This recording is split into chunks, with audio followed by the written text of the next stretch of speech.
बघू शकता आज मी तुम्हाला खिचडी बनवून दाखवणार आहे. तुम्ही रात्रीच शाबूच तांदूळ भिजाय घातलेले, सकाळी बघा कसं छान भिजलाय शाबू. इथं शाबूला शेंगदाण्याचा कूट घेतलाय, मिरच्या घेतल्या, गॅस चालू केला, गॅसवर कढई ठेवली, तर तेल टाकून घेणार आहे. मिरच्या टाकायच्या. तेल गरम झालं का छान मिरच्या भाजल्या का मग शाबू टाकून घ्यायचा.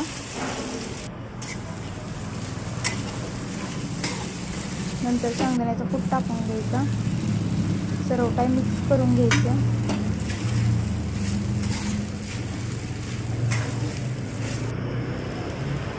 मीठ टाकायचं चवीनुसार. सर्व मिक्स करायचं. बघू शकता छान खिचडी भाजत आली. बघा तयार झाली खिचडी. आता गॅस बारीक करायचा किंवा बंदच करून घ्यायचा आणि साखर टाकून घ्यायची थोडी. सर्व मिक्स करून घ्यायचं. 2 मिनिट चांगलं हलवून घ्यायचं म्हणजे साखर लागते खिचडीला. बघू शकता खिचडी तयार आहे.